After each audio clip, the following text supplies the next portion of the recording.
Greetings and welcome to Office Hours with Dr. G. I'm your host, Dr. G, and I'm so glad that you could keep our appointment.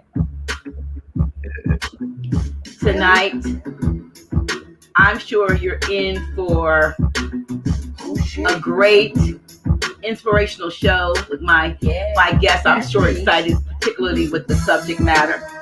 Tonight I have not one, but two brothers who are doing some great things to heal our community. One of my guests has been on the show 2 times in the past.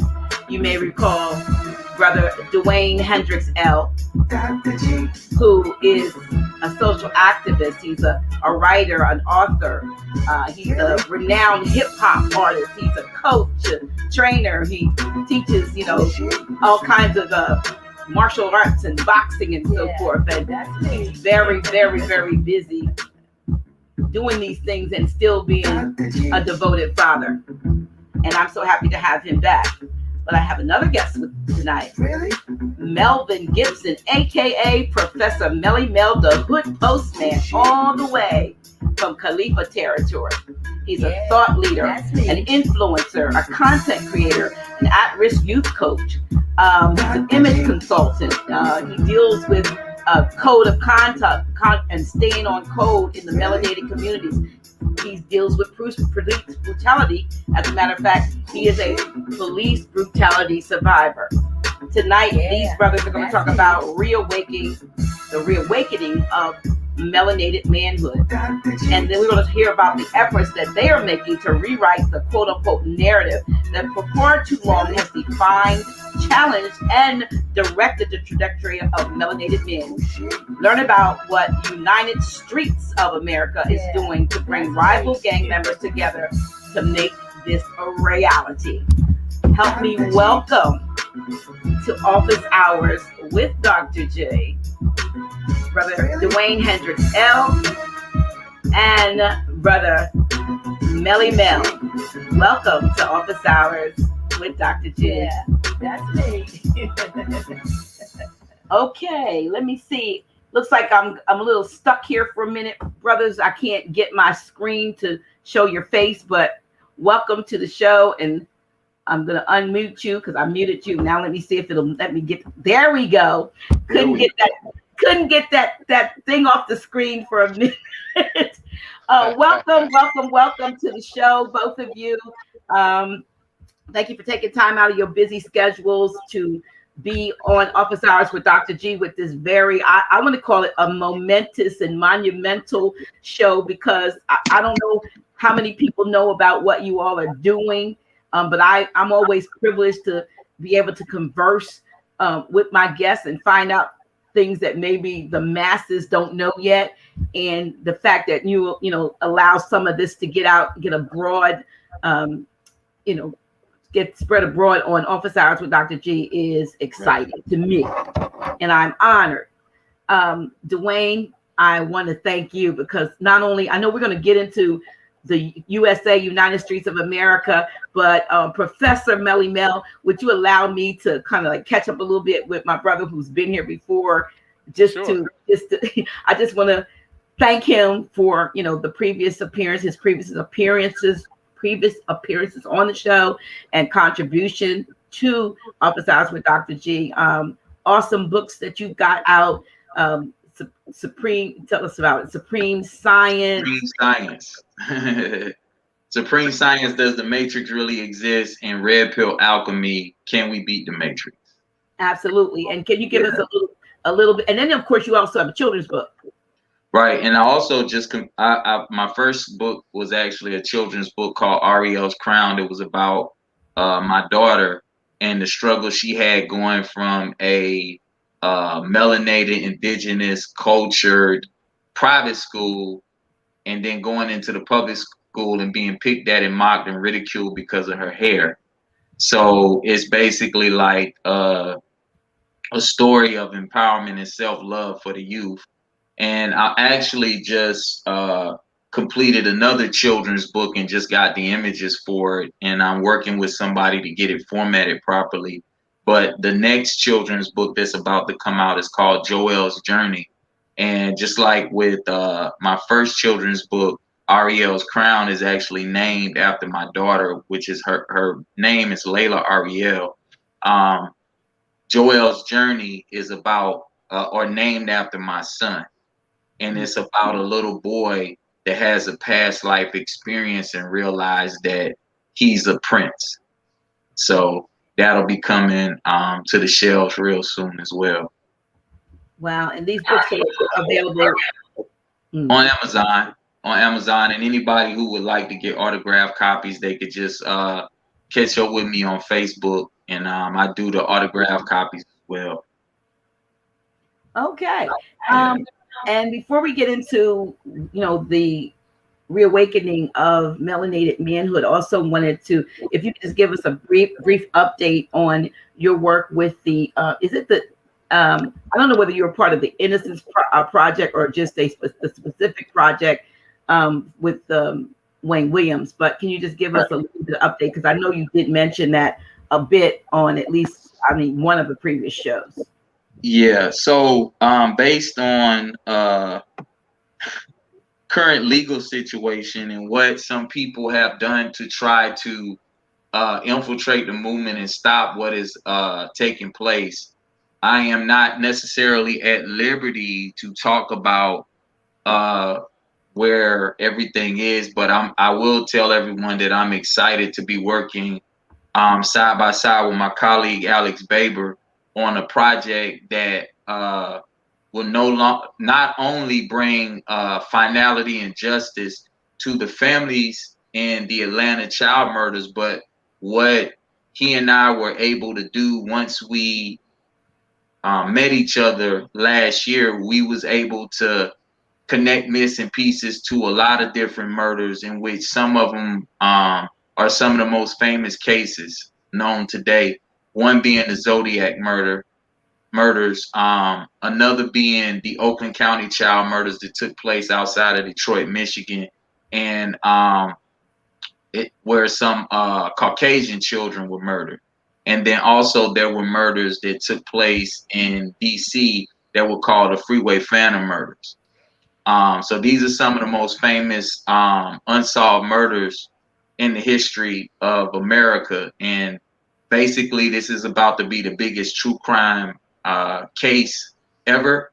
And because of it, many people are trying to stop everything from coming out and the truth coming to light, because we are dealing with so much corruption and so many cover-ups that have taken place.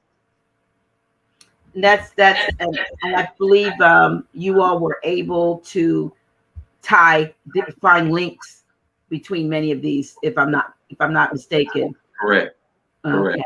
And we'll look forward to hearing from that, hearing more about that. I just want to say before we go further, I need you all that are in the chat, I need you to give us a thumbs up, share. Let folks know that we are live. You want to hear the information that is going to be shared tonight. Some of you have yourself have been involved in various, street gangs and various organizations that may have been deemed gangs and so forth. And there's a lot of things that are going on that have been, as we said in the promo, the script or the narrative has been written not by us, but for us. And these brothers are doing some work to change that and to put the empowerment back in the hands of the melanated man. And I want you to make sure that everybody that you know gets on this call, gets on this chat. Okay, help me out with this, y'all. Y'all know how we do it. So with that, welcome to Office Hours with Dr. G, Professor Melly Mel DaHoodPostman. So Postman. the Hood Postman. You are out in sunny Cali. Yes, ma'am. I'm in sunny California. Tell us a little bit about yourself, please. Born and raised in Compton, California. In my younger years, I actually ran with Stanley Tookie Williams, and I'm a part of what most people refer as the Keyway tribe, because a lot of us are. When you use the term gang, we're not gangs, we're tribes. And gangs are really just code, dog whistle and code talk, and also shock words used in court proceedings. Because anything that's associated with the word gang, it brings forth definitions like killer, murderer, rapist, kidnapper. So we got away from that. We want to get away from that type of language, because that's not who we are. We're tribesmen. Okay, so yes, I'm from sunny Southern California. I'm the hood postman. I'm the hood journalist. I'm the hooditician. And I'm just, what I mean, trying to save my people and bring them out and show that my people have a great deal of positive to their life versus all the negative narrations that the liberals and conservative people like to add, the European people. They give to us for political clout, or describe what their circumstances is in the political scene. So they use us as pawns to explain that. But once again, thank you, Dr. G, for having me on your show. I appreciate it, because I also have a platform called the Hood Postman, and I always tell people, that vibe. Go on and catch that vibe, because I'm putting it out there. I'm showing negatives that are now positive. We have one of my guys. I just did an interview. His name is Bry Dog. A lot of people, although he did a lot of stuff in his earlier years, but he now has 4 degrees, and I just want to, show him how good I feel about how his life is now. And Bam, another guy I interviewed. All these guys I'm talking about, when you talk about people that really gang bang, I'm talking about gang bang. They're now really very, very, very good in their life, and they just want to give back. So I bring them to the camera and interview them and show how well they're doing. Well, listen, let's go back. Go ahead. We talked a little bit a few days ago, about some of your experience, and you gave me history on, and I guess we can talk about this without any retribution. The Bloods and the Crips, and you have some history about who came first, what preceded. I mean, I learned about the Piru. I may not be saying it right. Did I say it right? It's Pirus. The Pirus and so forth. But tell us a little bit. We heard, not we, but most of the world heard about, these notorious gangs that were battling each other, the Bloods and the Crips, and the colors that you could and could not wear, and the numerous shootings and drive-bys and all this stuff. But you came up in the era when there was at their beginnings. Am I correct? Or at least you're correct. You're correct. Okay. I'm in that generation where I can articulate that story.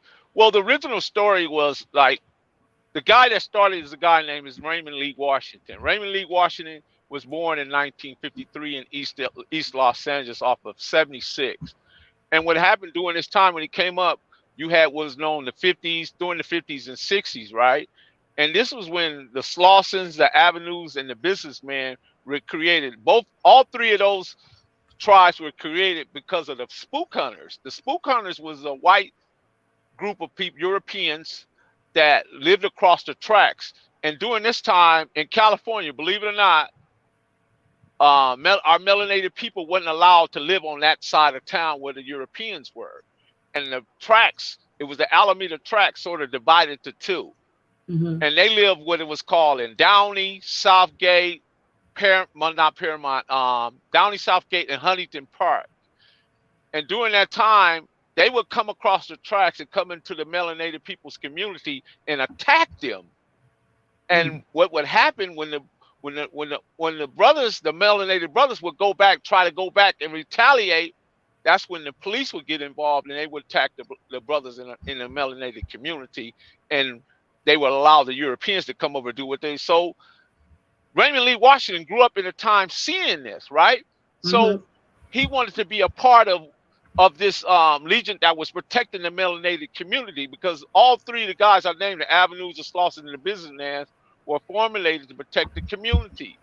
So when Raymond got the idea to form, because he tried to become an avenue and they refused him, so he just decided he'll create his own tribe, and that was the Kiwis, the Damu. I mean, the Kiwis are Crips. Kiwi is a Swahili word that is phrased that says "cuz," and Damu is a Swahili name that means blood.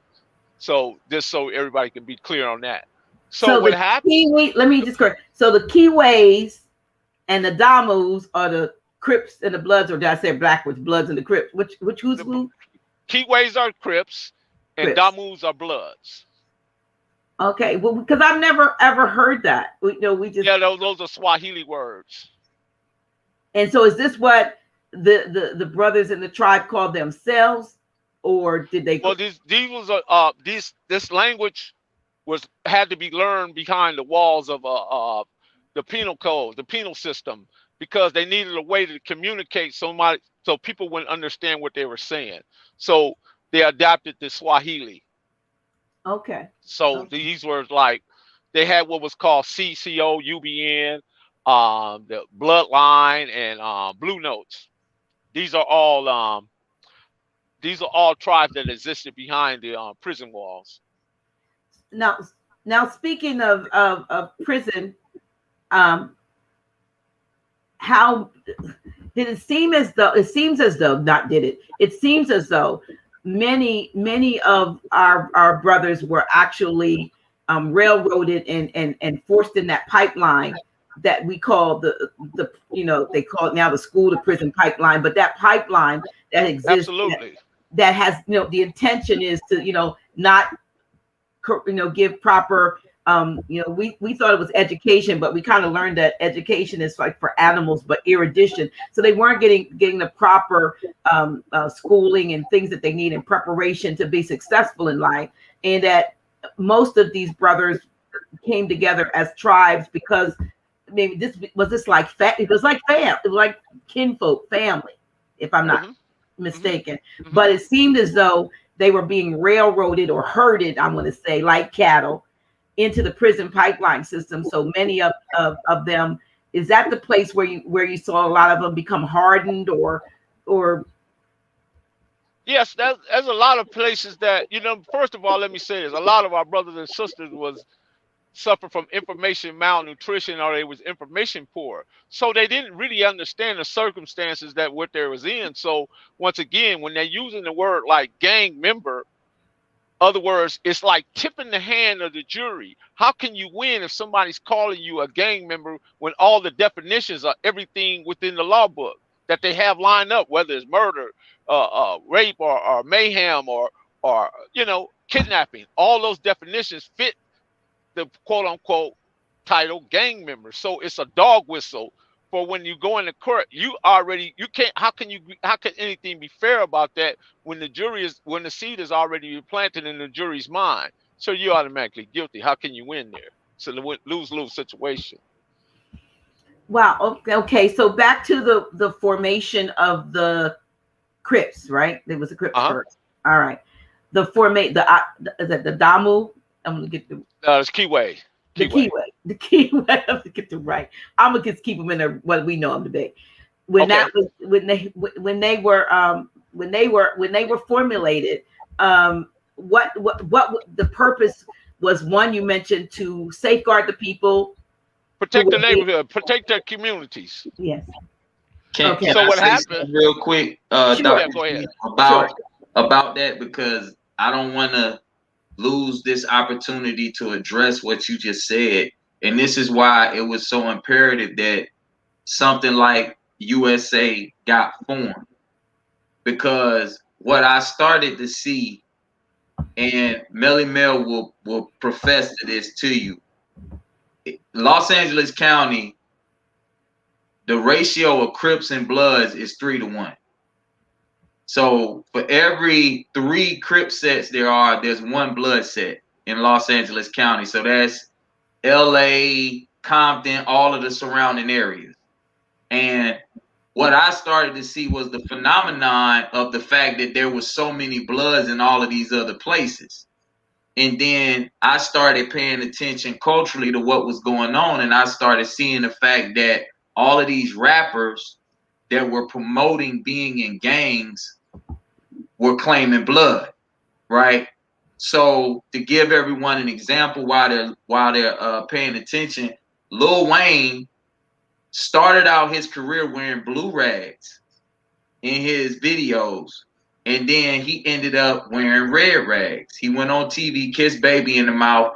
Cash Money got a big $100 million deal, and then he started claiming blood. So now, consequently, what happens is this, that a lot of people aren't mindful of, that they need to be aware of to understand why brothers like us are coming together to educate about the history of gangs and where they need to go. Or like he said, tribes. Right. What has happened is we've seen a lot of the quote unquote OGs from Melly Mel's era that had life sentences and everything get released. The reason why is because now what they have been able to do is they have been able to create a mechanism that has glorified being in a street gang and has made children now want to be affiliated with these organizations. In turn, at the same time, and they did that through music.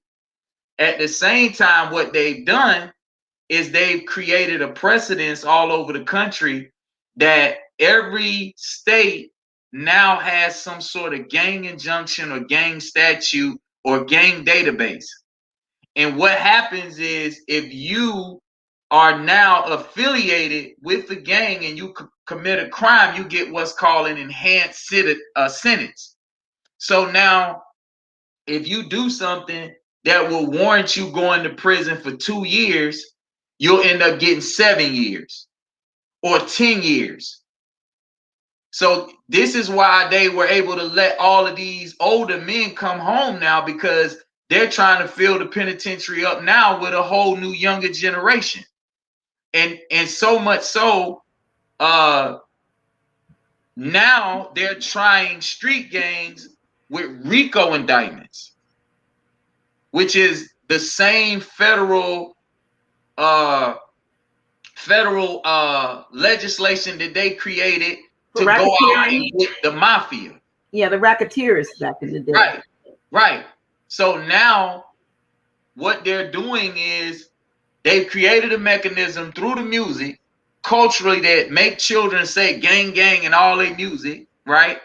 And it's almost like if you're not in a gang, you're not cool anymore.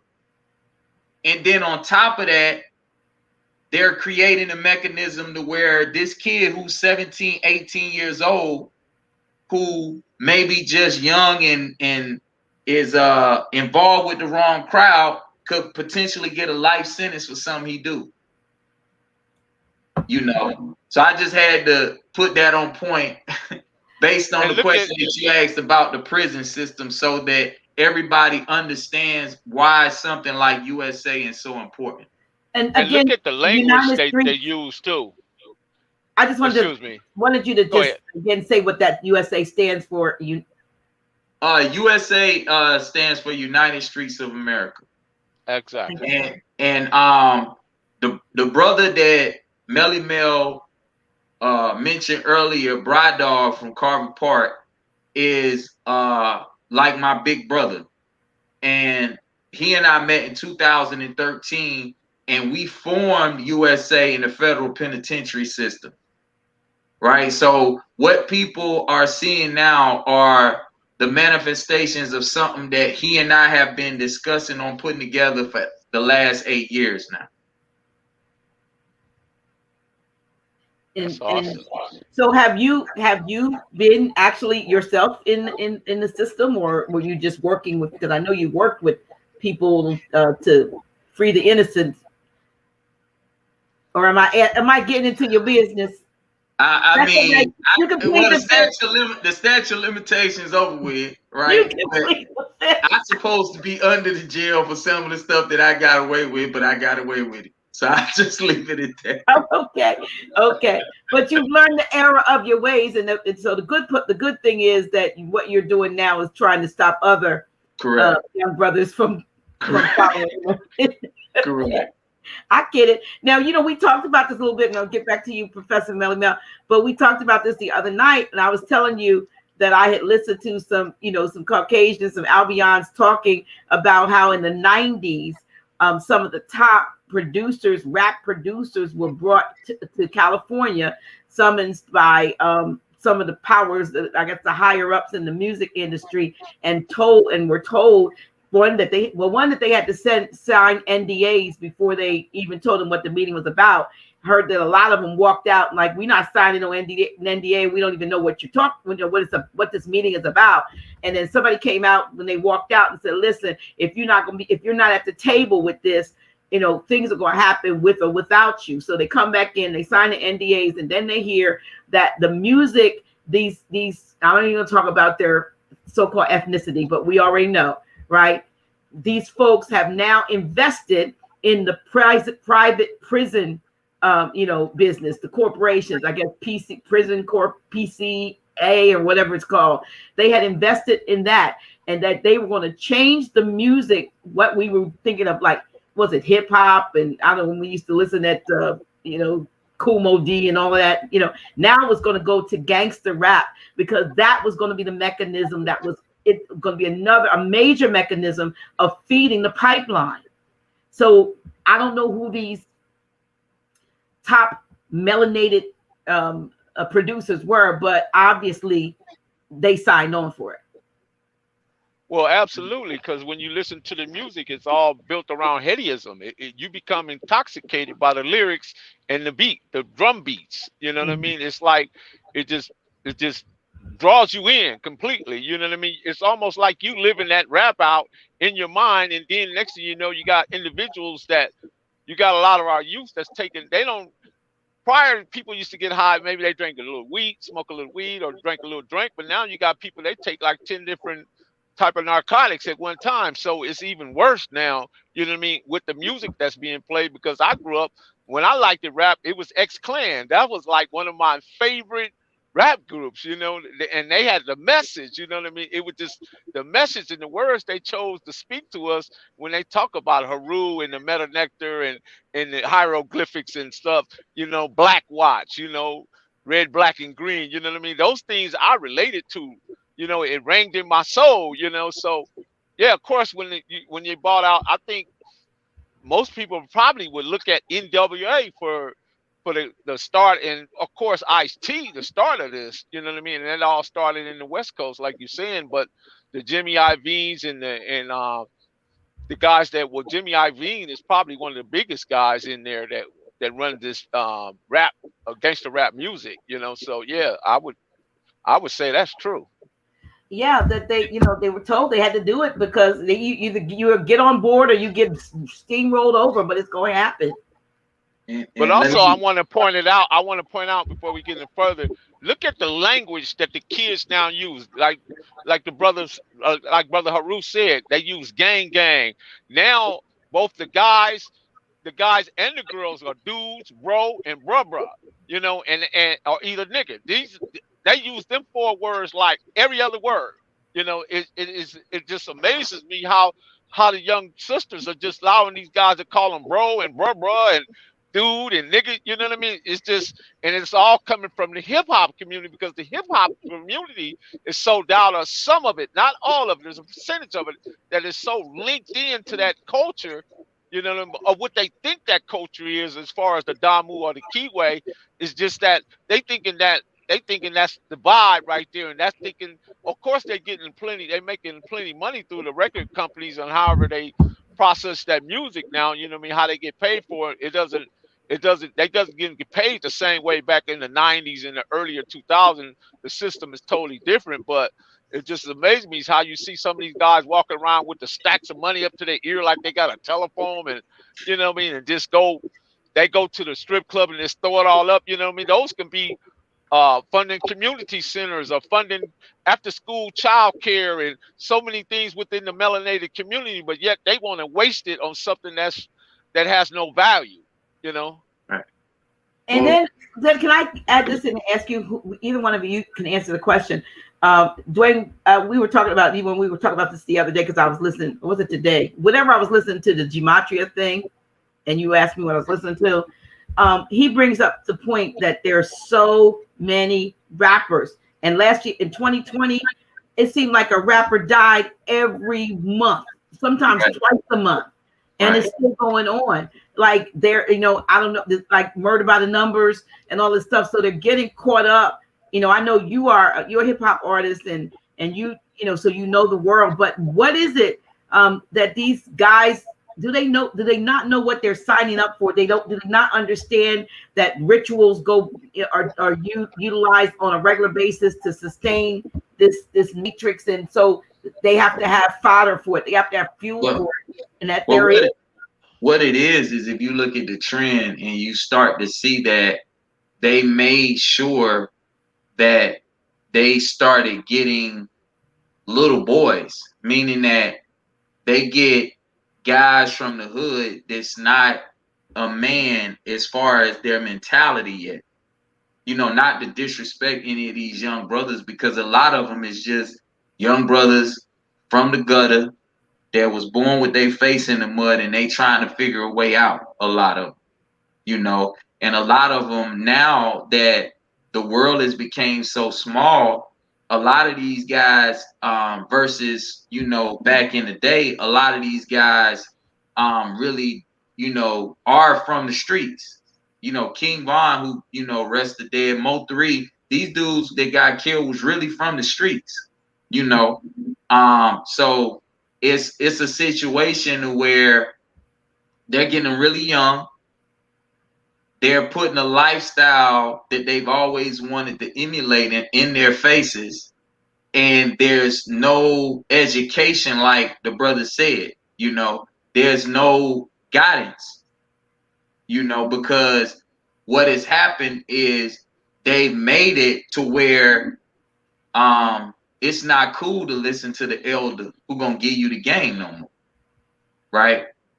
So that's a large part of it. And I think that what we have to realize is we have to start looking at certain instances like the glorification of the deaths of Tupac and Biggie. To me, that was a marker in time that created this mentality within our culture, within our community, of being immortalized a certain type of way through music.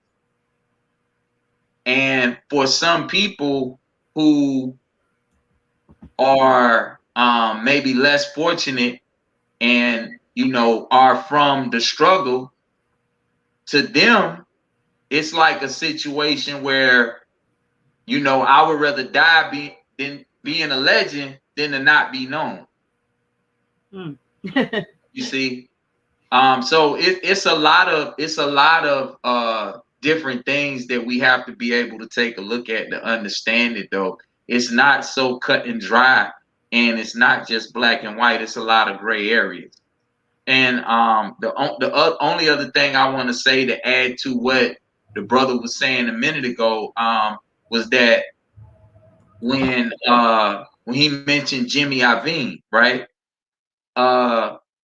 When Snoop Dogg and Dr. Dre recorded Gin and Juice, Seagram's was one of the biggest financial contributors to that record label, right? Tapped out for a minute. Can you hear me? Yeah, you good, bro. Seagram's was one of their biggest financial contributors, right?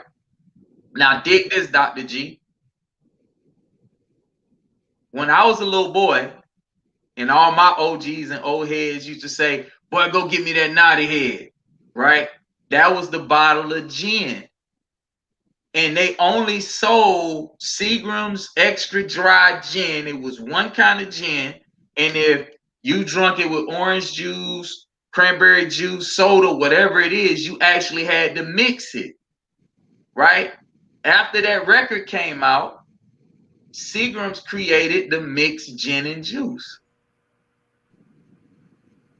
You see? So it was, yeah. So it was tied. They were tied together. Correct. They use our culture as a promo for alcohol. Mm-hmm. So now the rappers, I just gotta rap the song, you know. And what the person that they may have paid the Denzel Washington to do a Seagram's gin ad, hey, Seagram's gin, you know, gin will make you sin, ha. Instead of that guy actually doing a commercial, they actually put it in music form, which is that diabolical, you know, because now we dealing with that drum that Melly Mel was talking about and everything else that comes along with the repetitiveness of the music, which is really chants and mantras. Also, they're using frequencies, I'm pretty sure too. Correct. I know a brother that works in the music industry, and he said that he had to get out. It made him sick. He was getting sick. As a matter of fact, he was on the West Coast, and he talked about how they used certain frequencies in East Coast rap versus West Coast and music, so that it was made to be at each other based on the frequencies that were put. And it seemed as though it was put in at the engineering level, you singing the song and you doing the music, but then they would add, you know, the undertones that would, the subliminals that would actually cause you to be, you know, feel one way or another about something. So and I think what's happening with the last year, 18 months or so that we've been going through, I'm grateful for all the folks or all the eyes that are beginning to open up, and people are seeing so much deception. It was funny. I was doing some work at the house the other day, last week with Grand Sheik Taj Bey. We were working here at my house, and up on YouTube, because we were watching, you know, we watch some of these truthers and so forth. And the next thing that came up after a live thing was actually the Truman Show, right? And then, I mean, I've seen it before, but you don't have to do it. You have to see this thing again for the first time. Like, read it again. You saw it the first time, but you didn't really see it. So then I looked at it and it made sense. And right after that, the mask came on behind it. I said, they trying to tell us something. They're trying to tell us something, you know, subliminally. I mean, everybody wouldn't catch it, but the ones who are attuned to the fact that the vibrations and everything have changed now, and we're moving from that I believe crap to I know what it is you're trying to show me, or I know what it is you're trying to hide from me.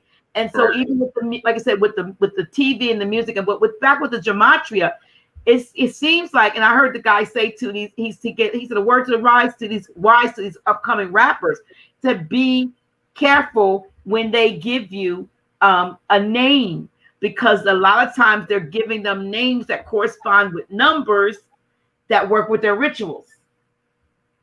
Also, can I make a point? Also, a lot of these major labels, unbeknown to a lot of people that's probably outside of the hip hop culture, they actually have insurance policies that are astronomical attached to these bodies. So I heard that. They don't, you know what I mean? So when they lose one, they're not really overly concerned about that, because the policy is going to pay whatever he was worth anyway, whether he was live or gone, you know. So we got to pay attention to all that. You're right. And when you talk about the numbers, they matter. And I always say that names are usually determine the character which the name is given. So when people, and this is for me, when I'm, you know, out here in these streets, when somebody introduced themselves as knucklehead, crazy, or stupid or dumb, I believe them, because that's the way they introduce themselves, you know. So you have to pay attention to that type of stuff, you know. Don't take it for granted. There's a reason why they telling you that's what their name is. They call me crazy, okay, you know. So yeah, we got to pay attention to all that. Even, you know, I mean, with our melanated brothers and sisters, like, once again, you know, is a lot of them, they just suffer from information malnutrition. It's up to us to educate these guys and bring them up, you know what I mean? Because often we have to come off our high mountains and come down to where they at to raise them up to where we are, you know what I mean? And that's what me and the brother Haru and Bry Dog and my brother Bam, and also the brother Cash out of New York, you know, we're in a collaboration also with my other brother, Baby Gangster. So yeah, We're gonna do big things, you know. We want to control newspaper. We want to control the media, the publishing. We want to get control because it's up to us to stay on code with one another, and we gonna implement a code of conduct. You know, we got to implement a code because brothers got to get together. Whether brothers in D.C., Maryland, wherever they are, Washington, or all the way back to the west coast of Washington, all the way back down to Tennessee, Arkansas, Texas, Miami, Florida, Georgia. All these brothers got to get together everywhere, and we got to understand that it's us, you know. So what I'm hearing from you, though, Professor, is that the OGs are now coming together. But what, yes. how are you all planning to reach this younger crew that's coming up behind you that doesn't know of all of the, you know, know about the fact that, you know, it started from a protection standpoint. It was never to be gang banging each other, killing each other, and that what they're being used are pawns by these various industries that all actually feed into one place, the prison pipeline. How are you going to reach them? How are you going to get them to? Well, one way we can't go empty-handed, first and foremost. Because in order to take something, you got to be able to replace it with something. So we got to be ready for that. You know what I mean? We can't go in there just giving them lip service because they don't have that by the politicians. I take the mayor of Compton. I mean, for example, the mayor of Compton created this rebuild Compton or something. And what she did, she gathered all the bloods, all the Damus and all the Keyways and took this great big old nice picture and she used it for political clout. So all the promises she made in the meeting, she actually didn't keep them. So they well aware that how politicians are operating, how they do. So now we just got to take it to them and show them when we got tangibles in our hand, we got resources. Then we go to them with the resources, and then we set it up in that way because we can't just give them a bump of lip service and don't have nothing for them because most of them all they want. If you took them and put their hand on something and show them how to do this, because most of them all they need is a map, you know, and we're the maps. We're going to provide maps for these youth and show them how to walk this life. You know, they never really been shown, you know what I mean? Because they come, you gotta understand that a lot of them come from the crack era, and then their kids now producing the pill era. So it's just too much, you know what I mean? They haven't had the time to even be kids. You know, they always been on survival, never loved. Yeah, well, the problem is they probably have been treated like kids, like goats, but they're children that have had to grow up. Children. Way too quickly. And the kids are goats, though. Yeah. You're right about that. Thank you for that correction. The doctor always got to throw. No, Dr. G, do your thing, because you know I come from the streets, so I'm what you call autodidacted. I'm self-taught, so I'm still learning. There's always more. I tell people, even people that's in the religious circle, there's always more to know. You cannot get this one piece of information and think that you got everything you need to walk this life. Life is practice. We just hope we get good at it. Yeah. You know, it's just that we're learning. That's what I'm saying. The last 18 months to me has been an eye opener. I mean, right.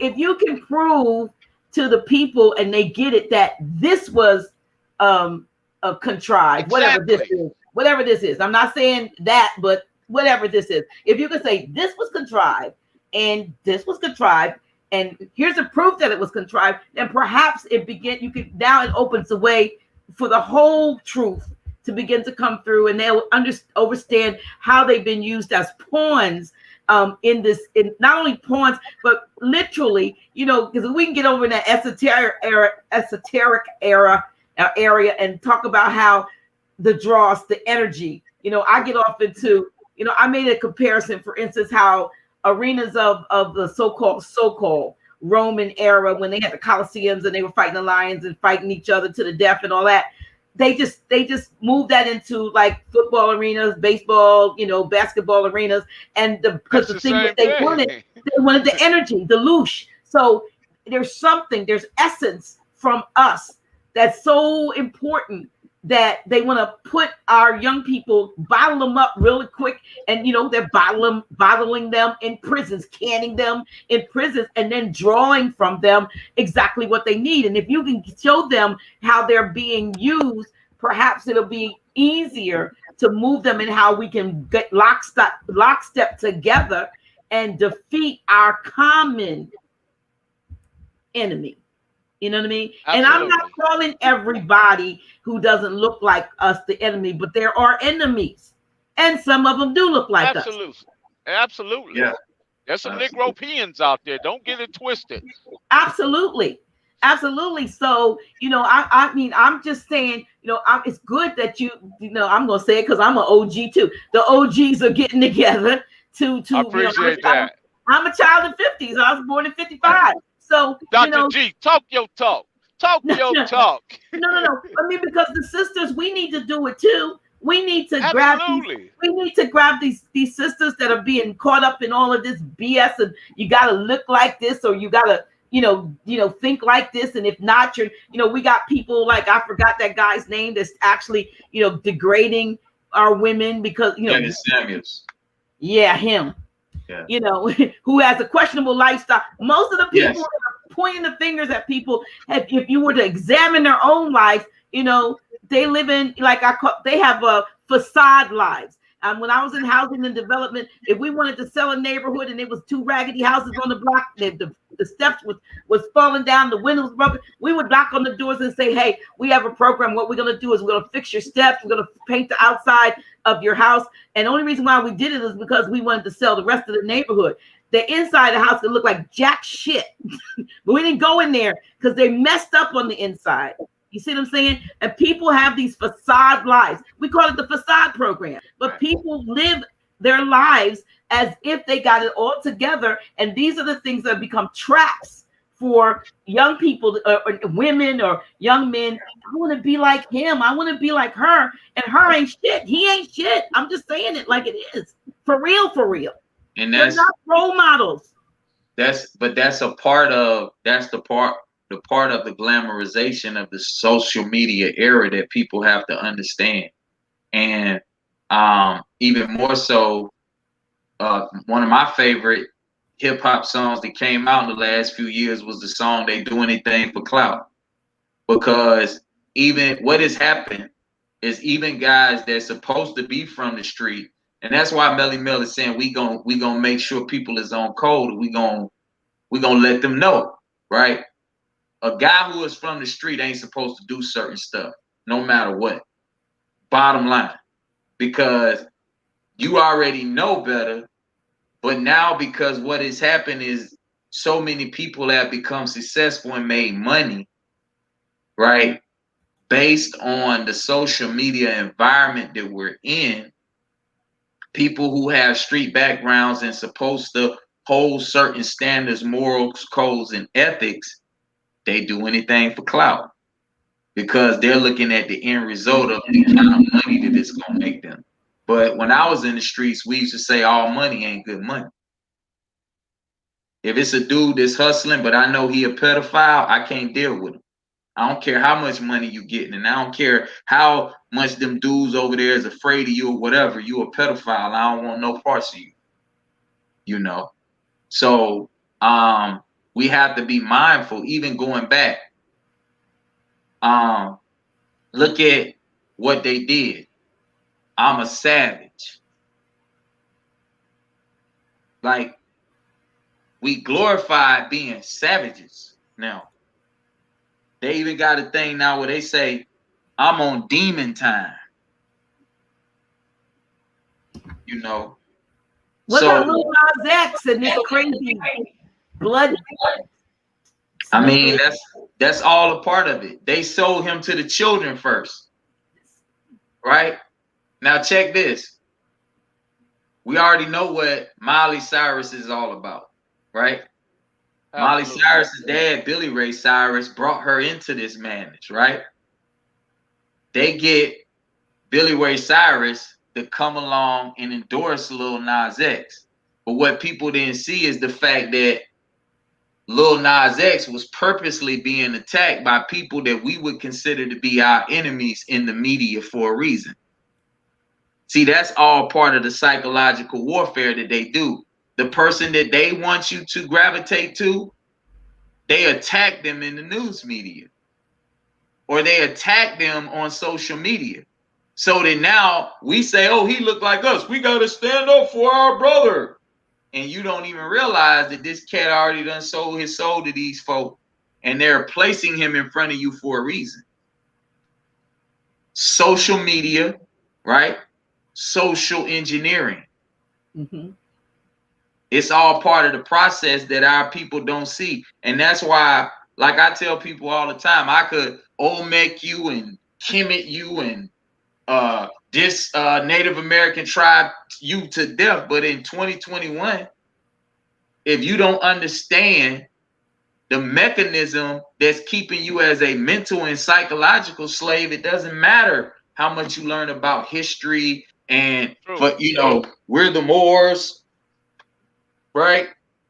It don't matter if we don't get it together here and understand the real war that we're fighting. It's an unseen war that we have to realize is going on at all the time. And before I forget, Melly Mel, we forgot to mention our great elder, Mr. T. Rogers. Mr. T. Rogers himself, man. Yeah, man, we can't the man forget. told me, he said, rocks, no, stones become rocks, and rocks become pebbles, and pebbles multiply. Those are Mr. Rogers' words. We have to remember, those that have come before us and have laid the foundation and paved the way. And it's sad, though, when you think of how much control has been taken over of the minds of our people. I guess because people were captive audiences for about a year or more, sitting at home and being fed a steady dose of programming and propaganda and all of that crap that kind of, made them do the things that they did even in November. I would rather them have not done anything. Don't go there and do anything than our people going to do something that they did thinking that it was going to make it better. It didn't make it better at all. And I think in these last 100 and some days, they probably realized, like, oh crap, what did I do? You know what I mean? What did I do? Because it seems like more and more freedoms are being taken away, and more, like you said, what's being put in front of us is absolutely ridiculous, but that's what they want us to embrace. And so I guess my motto has been lately, if they say run to it, run from it, and vice versa. Well, I'm a firm believer, just because you see everybody doing something, don't make it correct. Absolutely. I want to look and see if we have any comments. Here is a comment from Prince Ra Hotep L. I'm going to show it. And basically says, what's up to my two, he make you both young brothers. I worked in the schools of LA County with my own program for youth in schools. And he said he saw how the system works and how Tookie, T-O-O-K-I, yeah, punished as a symbol. That is correct. That is correct. That is 100% correct. Who's Tookie? Because I don't know. Tookie it was the second in command of the Crips. There was Raymond Washington who started Crips, and then Tookie took over. Well, he didn't take over after Raymond, but he was like another leader from the West Side. He formulated what was known as the West Side Crips, and then he bridged the gaps between the West Side, East Side, and Compton. So he had a program that actually he was executed in the state of California under Arnold Schwarzenegger. What people don't know, Tookie actually used to train Arnold Schwarzenegger, and Arnold Schwarzenegger had built up a jealousy for Tookie from the bodybuilding days. Tookie was a heck of a lot of people don't understand. Tookie was super educated. He was very smart, and from an early age he knew just the right amount of food. He measured all his food, his minerals, his vitamins, his wheat germ. He would go to the health food store and measure everything precisely. He used numbers to get to the size he got to. Everything was based on numbers. And so he was incarcerated for something, and then 3 murders. Yeah. So-called. Allegedly. Yeah. Yes. Yeah. Okay. But the former governor had issues with him. Yes. He wrote a book called Blue Rag Redemption. Right. He also was up for a Nobel Peace Prize for writing children's book while on death row. Right. It was actually a movie made about his life too. I think Jamie Foxx played him in the movie. Yes. And another little known fact is that Arnold Schwarzenegger's father was a Nazi. Well, that's we're going to talk about that. With a name like Schwarzenegger, and his nickname was the Terminator. I'm sorry, Melly Mel. His nickname was the Terminator.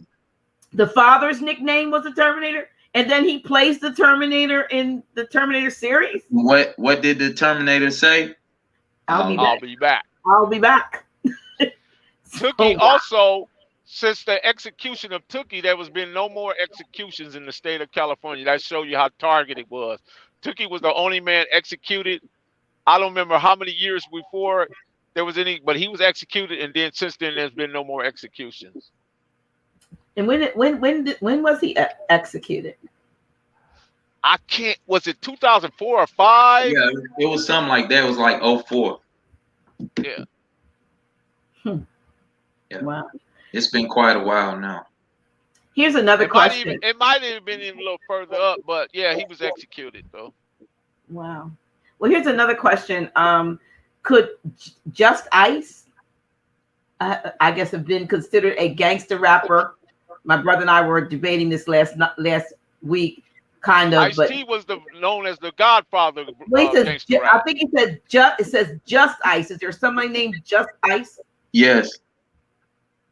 No, he was saying is Just Ice being considered? I guess he's meaning Ice-T. Oh, that's Eyeball Torres. Yeah. No, Eyeball Torres is the one that's asking the question about. I know who he is. Okay. All right. Was he a gangster rapper? He wasn't considered a gangster rapper, but when you think about it, a lot of his content was. Right. But that shows, okay, and this is why it's so important to understand what you talked about earlier, Dr. G, and what Melly Mel was saying. That shows that it was a concerted effort to market, promote, and propagandize, quote unquote, gangster rap in a certain type of way. Because if you go back and you listen to Just Ice, who was rapping, a little bit before those guys, he was rapping about a lot of the same stuff. Robbery, shooting people, I'm a tough guy, so on and so forth. Wow. So that's an excellent question. Wow. I think I checked out a rap after the Sugar Hill Gang. All right, now y'all. You checked out early on. I was like, that was about. But you know what? I'm 66 now, and I just discovered this sister named Sampa the Great, and I love her.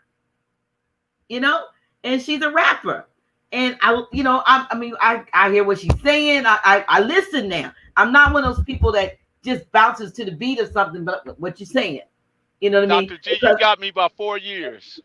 See, we the OGs.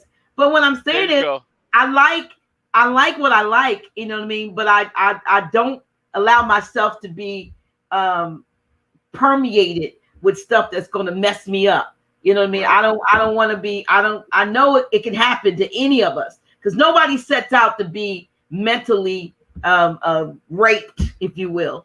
You know what I mean? It just happens subliminally. So you have to be conscious of this stuff in order to keep yourself free of this. But most of our young people, they have no other escape route. They have no hope. They've been told that, well, the so-called Social Security system is going to be gone by the time you get old enough before you get old enough to need it. And but you need to keep on working so the folks right now that we still got on the rolls can get theirs. And the numbers of folks, this and that happening is growing. The likelihood of you ever getting a decent job is slim to none. There's a whole list of negatives that are facing. And what I was listening to Michi X. Now she raw, but she a Pisces too, like me. I guess I'm just the older one, so I'm not as raw, because y'all probably hear more words out of me that you be like, did Dr. G say that recently than you heard in a long time. But the reality is she was talking about mental health and our young people. How many of our young people are running around, walking around, their friends are dying, there's 2 and 3 friends and got shot in the last year or two. They are not even 16. And what are they thinking about? Will I make it to get to 17, or will I get 18? Will I ever be able to get married? And probably not. And so these young people are in a funk and in a depression, and nobody knows how to handle this, because most of us didn't deal with our own mental mess that we had. I'm looking at the little caption down at the bottom. We're in Dr. G's office. Are we in therapy? Well, I would like to think that that what happens on this channel does provide a bit of therapy for those, right? Therapeutic. It's not necessarily me that's doing it, but it's guests like yourselves that can come on and shed some light on what people are going through. Yeah, because there's something for everybody. Nobody has everything, so I try to bring everybody on to bring something, so that maybe this week somebody else gets it. Maybe somebody watching this, or somebody watching in the replay. You might be watching this in the replay, and you may be involved in a tribe called a gang, right. And you want to get out Dr. of that. G, are there any more questions in the chat? Let me see, because comments may be here, and I may have to go back up. And let me get to the audience as well. Okay, I'm just gonna put this is another from the same brother, and he said during my time in LA, I spoke to the youth, telling them how the system works. I started at age 16 making beats, then at 18 so-called MC, then a producer, and the gang was forced to change to promote. So I don't know what he I guess that does he mean that he changed to promote gangsterism in order to promote gangs, or in order to be promoted? Did he have to change what he was doing? Right. Yes. Yeah. So I've sat in the meetings, and my last name is what it is. So you family. You are the cousin of the late Jimi Hendrix. Correct. And I got meetings just because of that with executives, right? And it was always the same thing a lot of times is, we want you to rap about this, but we don't want you to rap about that. If you give us more of this, you good. So the whole deal, and that's why I'm so proud of J. Cole, because he's a hip hop artist. I'm proud of J. Cole, man. Yeah. So proud of him. What is J. Cole doing? Because like I said, I've told you I'm not listening to rap per se, so don't know who he's doing. He's a hip hop artist that has made sure that no matter what, he always puts honest music out, and he lets you know certain things about his past life, that his mama was addicted to drugs. So how could he try to be one of these people that's glorifying, rapping about selling crack and everything else? And he puts it out there in a very articulate, well thought out, and very expressive way, He said diamonds are forever, like family and loyalty. Yeah. I love that guy, man. Yeah. He made a record called Crooked Smile, and me and my daughter had a long conversation about it, and she said it helped her embrace the fact that she had missing teeth at the time because she was going through, you know, her period in which she was losing her teeth, and you know, getting her grown up teeth. She was losing her baby teeth. So, you know, he's one of those brothers that has made it as far as is in that stratosphere, that limelight, but he actually does really good music, really honest music. Stay And grounded. Stay grounded. yeah, so Here's someone said, prison pipeline. D.L. Hughley gave young brother stock in prison. If you're gonna go sleazy, get paid. Michael Jordan invests in the prison system as well. So it's a lot of our people that have done that. Yeah. Quote unquote Private prison industry. Yeah. And the truth is that these states that they're in, you know, cahoots with, so to speak, have a quota to fill. That if they don't send them enough to fill, the majority of those prisons filled, then they have to pay. They file a lawsuit against the state. PCA, they get sued, or they have to pay for the difference, and it's crazy. They don't realize that, you know, this is business. It's business. Diabolical. It's diabolical.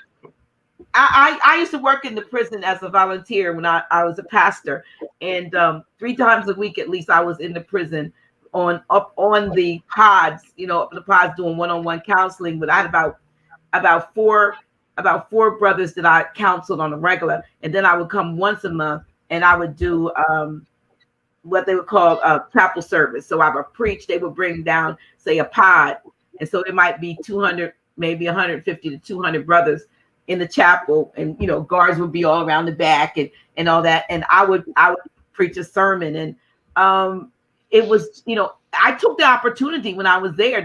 I remember it was back in the days. Remember when Baby Boy came out? So I preached a sermon called "You Just a Baby Boy," and just a baby boy. You're not the real McCoy. When I gave, well, I didn't have that kind of rhyme with it, but when I gave the title out for the message, they were looking at me like, "Who the hell you calling a baby boy?" But by the time I was finished with the message, it was like half them baby boys sniveling at the altar, you know. But you know, the prison jailhouse conversions rarely last. And there was probably like 2 or 3 out of hundreds that I preached to, and I laid hands on that literally when they came out, they came to the church, and tried to do right. But many of them have been, you know, institutionalized by then. And that's what they do. They mess them up so bad that once they do get out, if they do get out, they don't even know how to function in society. You know, they sit up in their rooms and they hide stuff. They're not so sure whether, you know, they almost want permission to, you can go take a bath, you can take a shower now, you can chow now, but they got used to 3 hots in a cot, like they said. And sometimes the saddest part about it was when I saw fathers and sons that were found out, because they don't normally put them together, but there were fathers and sons incarcerated at the same time. Yeah. And that was the sad thing about it. And, you know, I never forget when I preached a sermon where I told them, Jody's got your girl and gone. And, wow. And I said, here's the news flash. Jody's not a man. Oh. And, you know, because what was happening was so many of them were in there. Women had to have somebody, I guess, to make up the difference in their lives. And that's when I began. We're talking about 2000, the early 2000s when I was preaching, 2001, 2 down there at the prison. And you were seeing it more and more. Now it's, you know, it's commonplace. But I'm like, you think you're going to go home? You think she's waiting for you? You're in here, you know, in for the winter. And when you come out in the summer and you think you want to play, you ain't gonna have no place to play, nobody to play with. Because somebody else, Jody, got your girl and gone. And so I used to try to wake them up. And I used to tell them, I said, you see these guys here? I said, no, the rappers. I said, use these rappers that you're following. These rappers with the chains and the gold teeth and all of this jangling and swinging. I said, you know what? They live in gated communities for real. This is a facade. This is a joke. That's not who they are. They're not bad. They're not tough. They're not gangsters. They're actors. Studio gangsters. It's all Yes. studio. You cover them, you in here, they got a gate, but it's a gated community. You got prison bars. And I used to go in and try to tell them, you need to wake up. That's just like NWA, Dr. Dre and Ren and all those cats. The first time they made a hit record, they took that straight out of Compton stuff, but none of them lived in Compton. A day after they made their first album, first album sales came in, they were out of there. Not saying Compton. I mean, you know, and they talking the N-word and this and that and the other, and a lot of them was sitting up there with Albion wives and girlfriends, and I'm like, do you know this is a joke? This is a movie for you. This is all for you. This is to get you to think that this is real, so that you can emulate this stuff and you can get right here where you are in jail. Can I say something about the music and the culture of it that people really have to understand about it too? Dr. Dre was like the birth of musical hip hop. From the standpoint of, prior to, a lot of the hip hop was break beats and a lot of scratches, and that's why the DJ was, you know, it was DJ Jazzy Jeff and the Fresh Prince. It was Eric B and Rakim. It was Lady D on the ones and twos, because I used to be a DJ. Flash and the Furious Five, right? Right. So the DJ kept it going. Was heavily incorporated into hip hop, and the DJ was just as essential as the MC. Absolutely. Right? Dr. Dre, from my vantage point anyway, was the first super producer that he had fused this funk sound, right?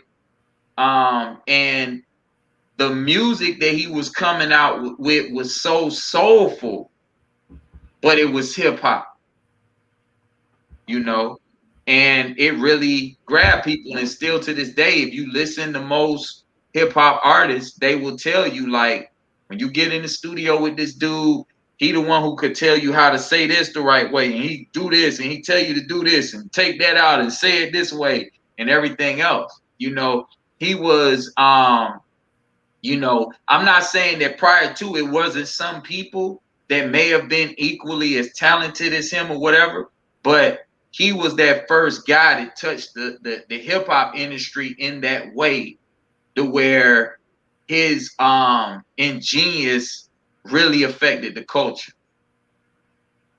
on a grand scale.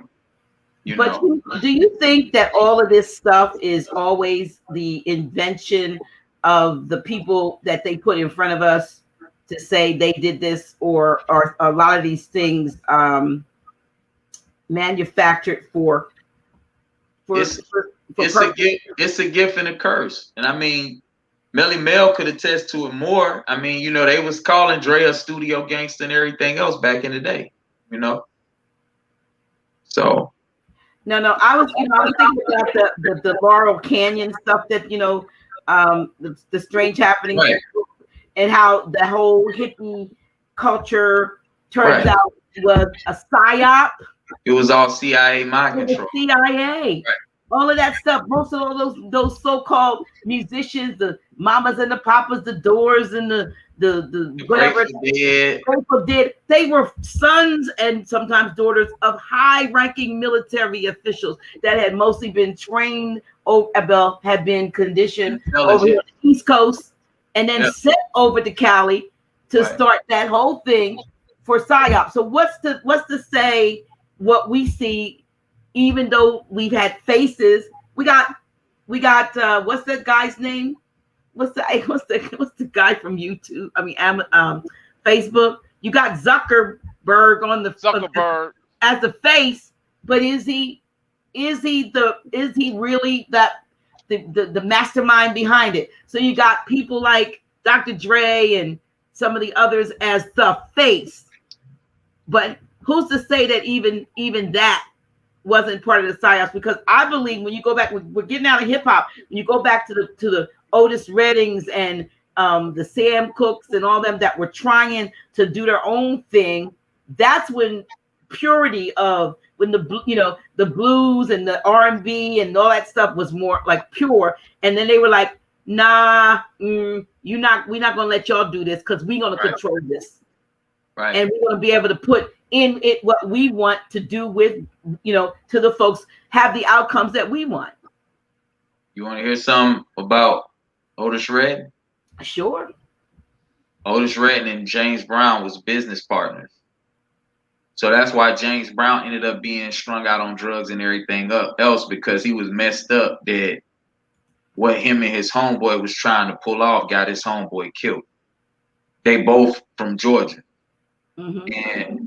And everybody don't believe me, you know what I'm saying? But James Brown owned a bunch of radio stations in Georgia. And just like Sam Cooke, James Brown and Otis Redding were forming a booking company to send everybody on tour, and they were forming a record label.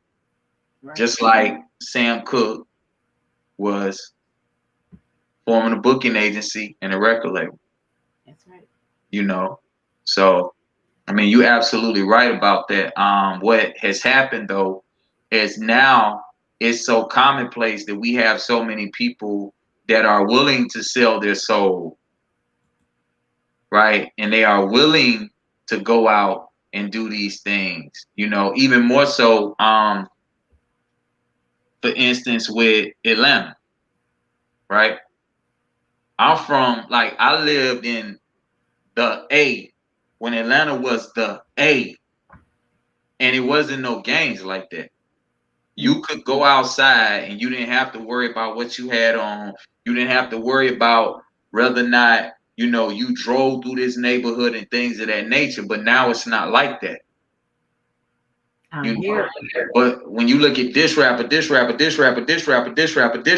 came out of Atlanta, they claiming gangs.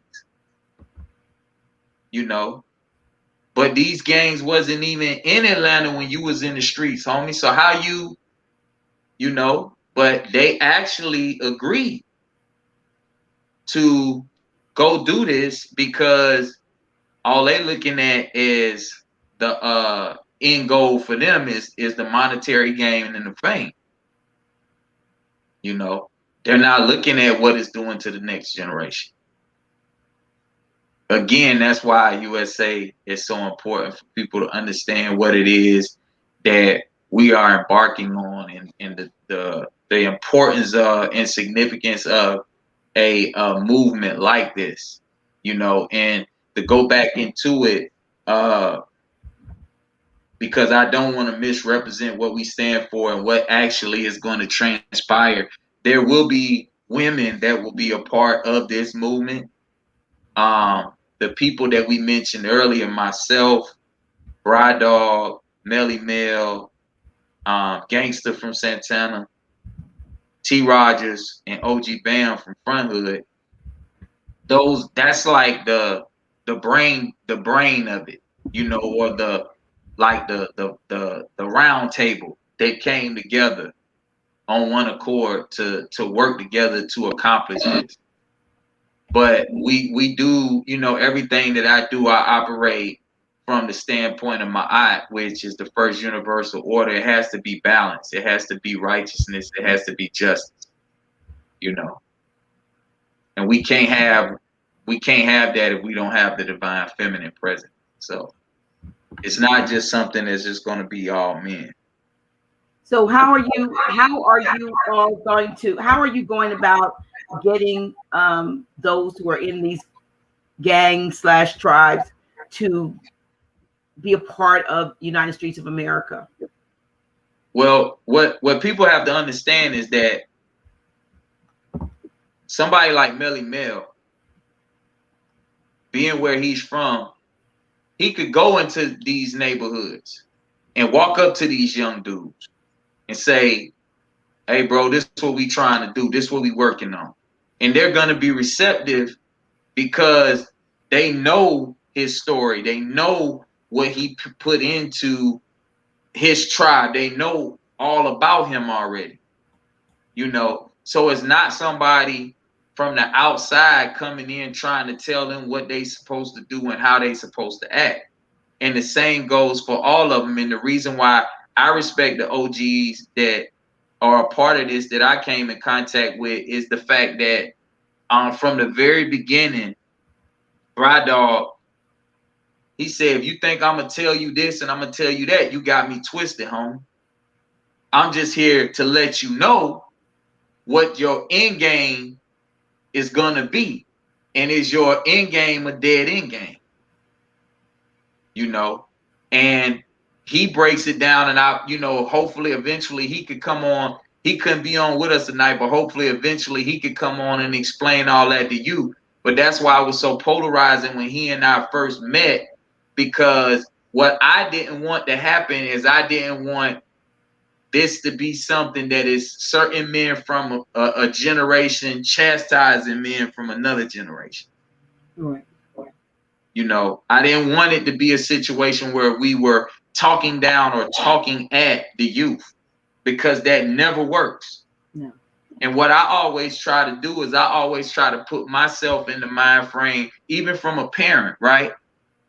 I put myself in the mind frame of when I was 13 and what my thoughts were and what my emotions were, and how when my parents and my grandparents were saying the things that they were saying to me when they chastised me, how it made me feel.